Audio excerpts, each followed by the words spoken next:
मैंने मेरी घर वापसी कर ली है। अब गर्दन कट सकती है, बीजेपी नहीं छोड़ूंगा, मरते दम तक भाजपा का दामन थामा है, भाजपा की दामन थामा हुआ है, भाजपा में ही रहो। जिस पार्टी में आपका मान सम्मान नहीं है, आपको कोई इज्जत मान सम्मान से नहीं बुलाता है, तो वहाँ रहने का कोई औचित्य नहीं है। मैंने मेरे मान सम्मान के लिए वापस घर वापसी की है भाजपा के अंदर, और अब मेरा परम कर्तव्य बनता है कि मैं भाजपा के लिए दिन रात मेहनत करूं। कांग्रेस की जो प्रत्याशी हैं, उन्होंने भी तो दो बार कांग्रेस पार्टी को ही हराया है। 2 बार विधानसभा का चुनाव कांग्रेस प्रत्याशी को निर्दलीय प्रत्याशी के रूप में शिमलाजी नायक ने हरवाया है, जिन्हें आज कांग्रेस पार्टी ने सिंबल दिया है। उन्हें इतनी चोर निगाहों से नहीं देखा गया, जबकि मैंने पंचायत समिति का चुनाव सामने निर्दलीय लड़ लिया तो चोर निगाहों से देखा गया। निगाहों से ही नहीं देखा जा रहा, वो तो गद्दार चोर इन निगाहों से मुझे देखते थे, जबकि मैंने ऐसा क्या कर दिया, इतना बड़ा क्या कर दिया। जबकि हारने के पास कोई बड़ा नेता मेरे को सांत्वना देने के लिए या दिलासा देने के लिए नहीं आया था, जबकि मैं चल के गया था उनके पास, सभी के पास। एक भी ऐसी गतिविधि बताएं आप, मैंने कांग्रेस के खिलाफ कोई गतिविधि की। अगर मेरे को ज्वाइन करनी होती तो मैं उसी दिन ही कर लेता। मैंने कांग्रेस ज्वाइन की थी तो मैंने कोई शर्त नहीं रखी थी। अगर मेरे मन में पद की लालसा होती तो उस समय मैं उन पर दबाव बनाता भी। आप उस समय सरपंच यूनियन का अध्यक्ष था। काम कभी नहीं रुकते हैं, ठीक है जी। मान सम्मान का भूखा होता है कार्यकर्ता। आप बुला लो, प्यार से 2 बात कर लो, इतना बहुत कुछ होता है। काम मैं खुद सक्षम हूँ, मैं मेरे और मेरे लोगों के काम कराने के लिए मैं खुद सक्षम हूँ। काम कभी रुकते नहीं है। ये ब्लॉक अध्यक्ष की दुकान तो मेरे से 2-3 दुकान उधर ही है। यहाँ सभी नेता आते रहते हैं, कोई ज़्यादा दूरी भी नहीं है, 10 सेकंड का रास्ता है। कभी नहीं बुलाए। मैं जिसकी मदद करता हूँ दिल से करता हूँ। हाँ है तो हाँ है, ना है तो ना है। विधानसभा चुनाव में जहां एक और सरगर्मियां तेज है, तो वहीं अब तमाम विधानसभाओं में राजनीतिक रुख जो है वो लगातार बदलते हुए नजर आ रहे हैं। अगर बात करें अनूपगढ़ विधानसभा क्षेत्र की, तो इस समय राजनीतिक दांवपेच अब लगातार उलट व पलट रहे हैं। तो वहीं अनूपगढ़ जिले की इस राजनीति में हलचल और भूचाल तो तब आया जब एक कांग्रेसी नेता व एक पदाधिकारी ने कांग्रेस छोड़कर भाजपा ज्वाइन कर ली। क्योंकि बात यह है कि बिल्कुल चुनावी दौर के अंतिम समय में इस प्रकार का फेरबदल कहीं न कहीं समीकरण बिगाड़ने का भी काम करता है और किसी एक दल का समीकरण बनाने का भी काम करता है। तो मैं बात कर रहा हूं क्रय विक्रय सहकारी समिति के युवा चेयरमैन विजेंद्र भांबू व कांग्रेसी नेता, जिन्होंने अब भाजपा ज्वाइन कर ली है। और भाजपा ज्वाइन करने के बाद में जो चुनावी हलचल है वो अब अलग अलग प्रकार की चर्चाओं का दौर शुरू हो गया है। चुनावी अगर खेमे की बात करें तो इस समय कई प्रकार के जो है वो अब अंदाजे लगाए जा रहे हैं। तो आज हमारे साथ मौजूद है विजेंद्र भांबू। इनसे बात करेंगे, जानना चाहेंगे आखिर क्या कारण रहे और क्या इस प्रकार के समीकरण बने। तो विजेंद्र जी, सबसे पहले तो स्वागत है आपका। बिल्कुल बिल्कुल, आपका बहुत बहुत धन्यवाद। आपके चैनल के माध्यम से मैं अनूपगढ़ विधानसभा क्षेत्र की जनता को सर्वप्रथम तो दीपावली पर्व की हार्दिक शुभकामनाएं व बधाई देना चाहता हूं। जैसे हमारे बागड़ी में कहते हैं, दिवाली की राम राम सा सभी अनूपगढ़ क्षेत्र के बुजुर्गों, माताओं, बहनों, युवा साथियों को दिवाली की राम राम। बिल्कुल विजेंद्र जी, आपने दीपावली की राम राम तो दी है, लेकिन ठीक आज से 2 दिन पहले किस प्रकार की दीपावली बनाने का आपने मूड बना लिया है? आखिर किस प्रकार के समीकरण बनाने के का जो आपने मन बना लिया है? क्योंकि एक सक्रिय कांग्रेसी कार्यकर्ता के रूप में आपकी पहचान थी और क्रय विक्रय सहकारी समिति के चेयरमैन की बड़ी जिम्मेदारी, लेकिन ऐन वक्त पर इस प्रकार का उलटफेर, आखिर क्या कारण रहे? बिल्कुल रमेश जी, मेरा राजनीतिक करियर 2015 में शुरू हुआ था। सर्वप्रथम मैं देसली ग्राम पंचायत से सरपंच बना था, उसके बाद में मैं सरपंच संघ का अध्यक्ष भी रहा। उस समय मैंने 2018 के चुनाव में पहले कांग्रेस ज्वाइन की थी। मैंने ईमानदारी से कांग्रेस में मेहनत की थी। उसका रिजल्ट आप इलेक्शन के जो बूथ के रिजल्ट आए थे उनमें आप देख सकते हो। मेरे बूथों पर कांग्रेस आगे थी, कांग्रेस को बढ़त मिली थी, जबकि वो इलाका हमेशा बीजेपी का रहा है। मैंने मेहनत की ईमानदारी से, 5 साल मेहनत की, बढ़िया मेहनत की। बीच में से दौर आया, पंचायत समिति इलेक्शन भी हुआ, चलो सिंबल नहीं मिला, कोई बात नहीं। उसके बाद में भी मैं कांग्रेस से जुड़ा रहा, मैं जाता रहा, काम करता रहा।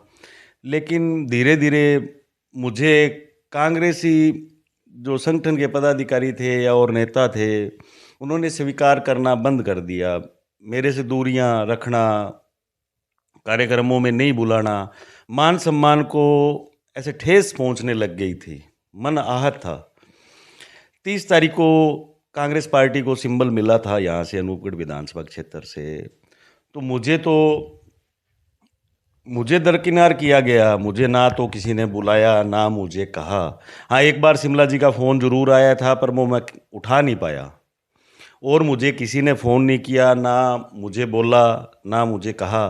तो मुझे ऐसे लगा कि वो मुझे दरकिनार कर रहे हैं, मुझे चोर निगाहों से देख रहे हैं। जबकि मैंने तो कांग्रेस पार्टी में जितना टाइम मैं रहा हूँ, मैंने ईमानदारी से काम किया है। अब मैंने भाजपा ज्वाइन की है। मेरा हमेशा एक सिद्धांत रहा है, मैं जिसकी मदद करता हूँ दिल से करता हूँ। हाँ है तो हाँ है, ना है तो ना है। हाँ, बीजेपी पार्टी में भी पहले मैं लंबे से रहा हूँ, लगभग नेताओं को भी मैं जानता हूँ, उनसे मेरा परिचय है। तो अब बीजेपी पार्टी में आए हैं तो भाजपा को मजबूत बनाने का काम करेंगे। हमारे देश के यशस्वी प्रधानमंत्री नरेंद्र जी मोदी को मजबूत करेंगे। राजस्थान में भाजपा की सरकार बनाएंगे। यहाँ से बहन संतोष जी बावरी को विधायक बनाकर कमल का फूल यहाँ से खिलाएंगे। राजस्थान में भाजपा की सरकार बनाने में अनूपगढ़ विधानसभा क्षेत्र की भागीदारी सुनिश्चित करेंगे। अच्छा महेंद्र जी, अब आपका जो निर्णय है वो ये समझे कि आपने कांग्रेस छोड़ी है, या यूं समझे कि आप फिर से आप अपने परिवार में लौट आए हैं और अब परिवार को आप मजबूत करेंगे? बिल्कुल बिल्कुल, मैं उस दूसरे परिवार में गया था, पर दिल से गया था, पर उन लोगों ने मुझे स्वीकार नहीं किया। इससे मैं पीड़ित होकर मेरा दिल आहत हुआ। तो वापस मैं मेरे परिवार में आज 2 दिन पहले ही मैं जुड़ा हूँ मेरे परिवार से दोबारा, और बिल्कुल परिवार को मजबूत करने का काम करेंगे। आप देख ही रहो, आपको आगे और धीरे धीरे देखने को मिलेगा। परिवार मजबूत होगा, यहाँ से भाजपा बिल्कुल मजबूत होके चुनाव लड़ेगी और आने वाली 25 तारीख को अधिक से अधिक मतदाता भाजपा के पक्ष में मतदान करेंगे। ऐसे मेरे प्रयास रहेंगे। अच्छा महेंद्र जी, जैसे कि आपने कहा कि कहीं ना कहीं आपको वो मान सम्मान नहीं मिला, आपके जो मतलब कार्य होने चाहिए थे वो आपकी पार्टी में वो पूछ नहीं हुई, तो क्या अब बिल्कुल चुनाव के एंड टाइम में प्रत्याशी के प्रति आपकी नाराज़गी ज़्यादा रही, या फिर कांग्रेस पार्टी की नाराज़गी रही जो आपने मतलब एंड टाइम चुनाव के अंदर इस प्रकार का निर्णय? नहीं, मेरी कोई प्रत्याशी के लिए कोई खास नाराज़गी नहीं है। मेरी कांग्रेस के लिए ही नाराज़गी रही, क्योंकि कांग्रेस के जो यहाँ संगठन के पदाधिकारी थे, ब्लॉक अध्यक्ष थे या और बड़े पदाधिकारी थे, उनका फ़र्ज़ बनता था कम से कम फ़ोन करे, बुलाए। उन्होंने मुझे कभी फ़ोन नहीं किया है। ये सत्य बात है, ये कटु सत्य बात है। उन्होंने मुझे कभी फ़ोन नहीं किया है, किसी संगठन के पदाधिकारी ने मुझे फ़ोन नहीं किया है। आत्मसम्मान इतना ही होता है कार्यकर्ता की, एक बार बुलाए तो सही। मैंने कोई पद की लालसा नहीं रखी कभी भी मैंने कोई पद की लालसा। लेकिन बात करें जिस प्रकार से कांग्रेस पार्टी यहाँ पर आज तक कभी खाता नहीं खोल पाई है विधानसभा में, पिछले 10 सालों से भाजपा जो है वो काबिज है। ऐसी स्थितियों में ऐसे बात ये जो बात है वो हजम नहीं हो रही कि आप जैसे चेहरे को जिसके पीछे इतनी बड़ी टीम है उसके साथ तालमेल न बिठाना, या उसको मतलब इस चुनाव के दौरान मतलब उससे बातचीत न करना, इस प्रकार की ये चीज़ें कहीं ना कहीं समझ में नहीं आ रही है। देखिए, इसका सही उत्तर तो वो लोग दे सकते हैं जो कांग्रेस के संगठन के पदाधिकारी हैं। उन्होंने तो मुझे बिल्कुल नहीं बुलाया है। आप उनसे पूछिए, अगर उन्होंने बुलाया तो मुझे बुलाइए। मैं उनसे पूछूंगा अभी आपने मुझे कब फ़ोन किया, कब बुलाया। ये ब्लॉक अध्यक्ष की दुकान तो मेरे से 2-3 दुकान उधर ही है। यहाँ सभी नेता आते रहते हैं, कोई ज़्यादा दूरी भी नहीं है, 10 सेकंड का रास्ता है। कभी नहीं बुलाया मुझे। और जो आपने क्वेश्चन किया है उसका सवाल तो, इस सवाल का जवाब तो वो लोग दें जिन्होंने मुझे नहीं बुलाया है। तो क्या लगता है अब इस फैसले को लेकर क्या कुछ सोचते हैं? जैसे अभी क्या दिल में आपकी ये मलाल है कि मुझे बुलाया नहीं या मुझे पूछा नहीं, या फिर भाजपा में जाकर अब पूर्ण रूप से आप सहमत हो कि अब तो हम इसको मजबूत करेंगे? देखिए जी, मलाल ये है कि उन्होंने बिल्कुल भी कभी जो एक कार्यकर्ता, आम कार्यकर्ता मान सम्मान चाहता है वो नहीं दिया। आम कार्यकर्ता इतना ही चाहता है कि समय समय पे उसे पूछ ले, बुला ले। काम ऐसे किसी के रुकते ही नहीं है, काम कभी नहीं रुकते हैं। ठीक है जी, मान सम्मान का भूखा होता है कार्यकर्ता। आप बुला लो, प्यार से 2 बात कर लो, इतना बहुत कुछ होता है। काम मैं खुद सक्षम हूँ, मैं मेरे और मेरे लोगों के काम कराने के लिए मैं खुद सक्षम हूँ। काम कभी रुकते नहीं है जी। और रही बात, उन्होंने लंबे समय से मुझे दरकिनार किया, चोर निगाहों से मुझे देखते रहे, जबकि मैंने ईमानदारी से काम किया। जब मैंने कांग्रेस ज्वाइन की थी तो मैंने कोई शर्त नहीं रखी थी। अगर मेरे मन में पद की लालसा होती तो उस समय मैं उन पर दबाव बनाता भी। आप उस समय सरपंच यूनियन का अध्यक्ष था, मैं दबाव बना सकता था, मैं बढ़िया पद ले सकता था कांग्रेस पार्टी में, लेकिन मेरी कभी भी पद की लालसा नहीं रही। पद मैं कमाना चाहता हूं, पद जनता देगी। जो अनूपगढ़ की जनता है वो पद देगी, वो मुझे पद चाहिए, वो मुझे स्वीकार है, मैं मेरी मेहनत से पद लूंगा। तो बिल्कुल मामू जी, चर्चा तो ये भी चल रही है कि जब पंचायत समिति के चुनाव थे उसके बाद में विजेंद्र बाबू की जो गतिविधियां वो कहीं ना कहीं कांग्रेस खिलाफ चलना शुरू हो चुकी थी। कहीं ना कहीं जिस प्रकार के चुनावों का जो रिजल्ट आया था उसके बाद में विजेंद्र बाबू की जो कांग्रेस से दूरियां हो गई थी, न कि कांग्रेस की विजेंद्र बाबू से। देखिए, इतना बड़ा चुनाव होता है तो उसमें मुझे भी कांग्रेस पार्टी के बड़े नेताओं ने बोला था भी आप ही हमारे प्रधान के प्रतिनिधि हो, आपको हम सिंबल देंगे। उसी तरीके से मैंने चुनाव लड़ा था। यहाँ जितने कांग्रेस के बराबर साथी पंचायत समिति के सदस्य चुनाव लड़े थे, मैंने उनकी तन मन धन से मदद भी की थी, उनको जिताने में खूब सहयोग किया था। सिंबल नहीं मिला उस समय तो दिल को ठेस पहुँची। आहत में मैंने निर्दलीय चुनाव भी लड़ा। अगर मैं निर्दलीय चुनाव लड़ा, मुझे वोट मिले, पर उसके बाद एक भी ऐसी गतिविधि बताएं आप भी मैंने कांग्रेस के खिलाफ कोई गतिविधि की। अगर मेरे को ज्वाइन करनी होती तो मैं उसी दिन ही कर लेता कांग्रेस। मैंने कोई गतिविधि नहीं की। और हमारे घरसाना पंचायत समिति के प्रधान जी अशोक जी जाखड़, उनसे भी मेरी बात हुई। मैंने उनसे कहा था, मैंने कहा छोटे भाई आप प्रधान बने हो, आप खुल के काम करो, आप मेरे प्रति कोई संशय मत रखना। मैं आपके काम में कभी भी नहीं आऊँगा, ना कोई रोड़ा अटकाऊँगा, ना कोई कुछ भी नहीं करूँगा। 2 साल हो गए वो प्रधान प्रतिनिधि हैं, रेणु जी जाखड़ प्रधान है। मैंने कभी भी उनके खिलाफ कभी भी नहीं अड़ंगा अड़ाया, ना मैंने उनको कभी काम करने से रोका। वो काम करें, वो प्रधान है, मैंने उनको स्वीकार किया है। जनता ने या पंचायत समिति के जो प्रतिनिधि चुने गए थे उन्होंने उनको प्रधान बनाया, काम करें। मेरे मन में ऐसा कुछ नहीं था। अगर मेरे मन में ऐसा होता तो मैं उसी समय ज्वाइन कर सकता था। ये 2 साल लंबा रहा, जबकि हारने के पास कोई बड़ा नेता मेरे को सांत्वना देने के लिए या दिलासा देने के लिए नहीं आया था, जबकि मैं चल के गया था उनके पास। सभी के पास कोई भी नेता नहीं आया था। आप उनसे पूछिए, चलो मैंने कदम उठा लिया, कोई दिक्कत नहीं है, होता है राजनीति में। पर कौन सा बड़ा नेता कांग्रेस का मेरे पास आया? उन्होंने उस समय में मेरे को आके बोला किसी ने भी कोई बात नहीं विजेंद्र, होता है, आप पार्टी में काम करो। मैं खुद चला के गया था, मैंने पार्टी में मीटिंगों में भी गया था, हर जगह गया था। मैंने तो ईमानदारी से काम किया है। मेरे इस जो ये कुर्ता पहन रखा है इस पे कोई दाग नहीं है, ना कोई दाग लगा सकता है। हाँ, मैं जिसके साथ हूँ ईमानदारी से हूँ। जब मेरा दिल मन आहत हो गया भी मैं अब इस पार्टी के लिए काम नहीं कर सकता, यहाँ मेरे को मान सम्मान नहीं दिया जा रहा। मान सम्मान देने की दूर की बात है, मान सम्मान की निगाहों से ही नहीं देखा जा रहा, निगाहों से ही नहीं देखा जा रहा। वो तो गद्दार चोर इन निगाहों से मुझे देखते थे, जबकि मैंने ऐसा क्या कर दिया, इतना बड़ा क्या कर दिया। यहाँ कांग्रेस की जो प्रत्याशी हैं उन्होंने भी तो दो बार कांग्रेस पार्टी को ही हराया है। 2 बार विधानसभा का चुनाव कांग्रेस प्रत्याशी को निर्दलीय प्रत्याशी के रूप में शिमला जी नायक ने हरवाया है, जिन्हें आज कांग्रेस पार्टी ने सिंबल दिया है।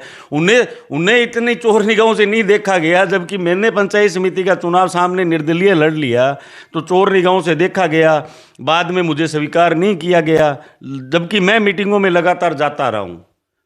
तो कहीं ना कहीं ये सारी चीज़ें लगातार चलती रही, दिल को आहत पहुँचती रही, वो बात घर कर रही थी। और इनको सिंबल मिलने के बाद भी नहीं सोचा भी विजेंद्र भी पार्टी का कार्यकर्ता है, उसको बुलाए, वो भी कोई 10, 20, 50, 100 वोट हमें दिलवा सकता है या फील्ड में हमारे लिए घूम सकता है, ईमानदारी से मेहनत कर सकता है। ये तो आपने देखा है, मैं हर चुनाव ईमानदारी से जिसके साथ जुड़ा हूँ ईमानदारी से मेहनत करता हूँ। लेकिन उन्होंने बिल्कुल नहीं समझा, मेरे दिल को ठेस पहुंची। मैंने मेरे कार्यकर्ताओं से, मेरे राजनीतिक सलाहकारों से राय ली। उन्होंने कहा यहाँ तेरे को कभी भी आगे भविष्य में भी मान सम्मान नहीं मिल सकता है, तू तेरी घर वापसी कर ले, वहाँ तेरे को अच्छा मान सम्मान मिलेगा। तो भाजपा के प्रदेश नेतृत्व से बात हुई, हमारे माननीय सांसद महोदय निहाल चंद जी से बात हुई, जिलाध्यक्ष जी शरणपाल जी से बात हुई, बहन संतोष बावरी से बात हुई, और मोहित जी से बात हुई, और भी सारे कार्यकर्ता हैं यहाँ, इन सब से बात हुई, मेरे लोगों से बात हुई। सभी ने निर्णय लिया भी घर वापसी की जावे। तो हमने ये कदम उठा के घर वापसी की है। और बिल्कुल भाजपा को यहाँ से विजयी बनाने के लिए तन मन धन से मदद करेंगे। बिल्कुल विजेंद्र जी, आपके जो ये बगावती सुर और जो ये तीखे तेवर जो अब नज़र आ रहे हैं, तो इससे कहीं ना कहीं सीधा सा ये अंदाज़ा नहीं बल्कि ये माना जा सकता है कि कांग्रेस को हराने में जो अब आप पुरजोर जो है वो कार्य करेंगे। देखिए रमेश जी, आप जो ये बगावती सुर कह रहे हो, बगावत मैंने नहीं की, मुझे मान सम्मान नहीं दिया गया। मैं बार बार आपको बता रहा हूँ, इन नगाहों से देखा गया तो मुझे बगावत करने के लिए मजबूर किया गया। और जिस पार्टी में आपका मान सम्मान नहीं है, आपको कोई इज्जत मान सम्मान से नहीं बुलाता है, तो वहाँ रहने का कोई औचित्य नहीं है। मैंने मेरे मान सम्मान के लिए वापस घर वापसी की है भाजपा के अंदर, और अब मेरा परम कर्तव्य बनता है कि मैं भाजपा के लिए दिन रात मेहनत करूं, कड़ी मेहनत करूं, तन मन धन से, और हम मेहनत करेंगे, यहाँ से भाजपा को विजयी बनाएंगे। प्रदेश व हमारे यशस्वी प्रधानमंत्री नरेंद्र जी मोदी को मजबूत करने का काम करेंगे। मैंने मेरी घर वापसी कर ली है, अब गर्दन कट सकती है, बीजेपी नहीं छोड़ूंगा। मरते दम तक भाजपा का दामन थामा है, भाजपा की दामन थामा हुआ है, भाजपा में ही रहूँगा। हमारे यशस्वी प्रधानमंत्री नरेंद्र जी मोदी के लिए हमारे प्रदेशाध्यक्ष सीपी जोशी जी के नेतृत्व में भाजपा को मजबूत कराने का कार्य करेंगे, और यहाँ से संतोष जी बावरी को विजयी बनाकर विधानसभा में भेजेंगे। वो इस इलाके की आवाज़ बुलंद करेगी, भाजपा की सरकार आएगी। जो पीछे काम नहीं हुए हैं सरकार के दौरान, इस इलाके की प्रत्येक ढाणी ढाणी, घर घर, गांव गांव की हर समस्या का समाधान करवाया जाएगा। शुक्रिया विजेंद्र जी, बहुत बहुत धन्यवाद आपका। और आपको दीपावली का जो पर्व, आज दीपावली का पर्व है, तो कह सकते हैं कि इस बार जो दीपावली होगी वो मतलब एक अलग मोड़ की दीपावली देखी जाएगी।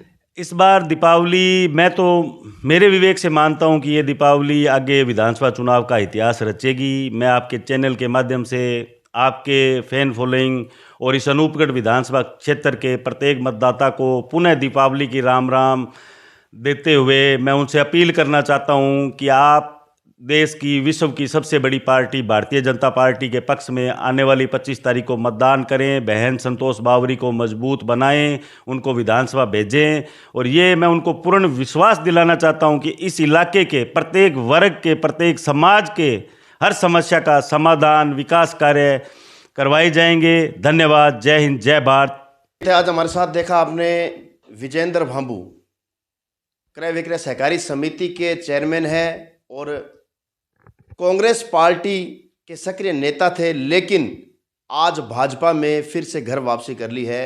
विजेंद्र भांबू ने कहा है कि मैंने तन मन और धन से कांग्रेस की सेवा की थी, पार्टी की हर एक जिम्मेदारी को मैंने निभाया था, और पार्टी ने जहाँ जहाँ मुझे जो जिम्मेदारी सौंपी उसको बड़ी ही ईमानदारी से मैंने पूरा किया। लेकिन जहाँ पर मान सम्मान नहीं होता, जहाँ आत्म सम्मान को ठेस पहुँचती है, जहाँ पर इस प्रकार के ज़मीनी कार्यकर्ता को जब महत्व नहीं दिया जाता, तो आखिर कार्यकर्ता जाए कहाँ? क्योंकि उसके पीछे भी जनता है जो भरोसा करती है कि हमारे कार्य होंगे, हमारा महत्व होगा। लेकिन उस जनता के मुखिया का जब महत्व नहीं होगा, तो फिर जनता का भरोसा कैसे कायम रहेगा और कैसे होंगे कार्य?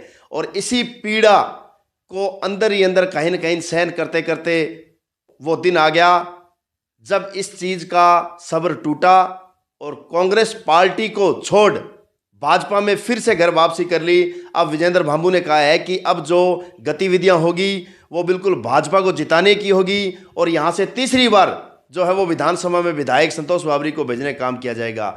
लेकिन ये तो आने वाले भविष्य में पता चलेगा समीकरण किस ओर रहेंगे, क्योंकि कांग्रेस से शिमला नायक लगातार धरातल पर इस समय सक्रिय नजर आ रही है। कांग्रेस का मानना है कि सरकार की जन कल्याणकारी योजनाएं व अनूपगढ़ को जिला बनाने की सौगात है वो यहाँ पर कांग्रेस को विधायक बनाएगी। लेकिन भारतीय जनता पार्टी में इस प्रकार के परिवर्तन, इस प्रकार के जो कार्यकर्ता जो अब सक्रिय रूप से अब काम करेंगे, तो कहीं ना कहीं समीकरण बदलते नजर आएंगे। लेकिन शिमला बावरी निर्दलीय रूप में ताल ठोकी है, ये भी एक बड़ा पहलू है, कहीं नज़रअंदाज नहीं किया जा सकता कि किसका समीकरण बिगाड़ेंगे और किसका समीकरण बनाएंगे। तमाम चीज़ें देखनी बाकी है। लगातार जुड़े रहिए हमारे साथ। मेरे सहयोगी साथी मदन के साथ रमेश मेघवाल, गड़साना।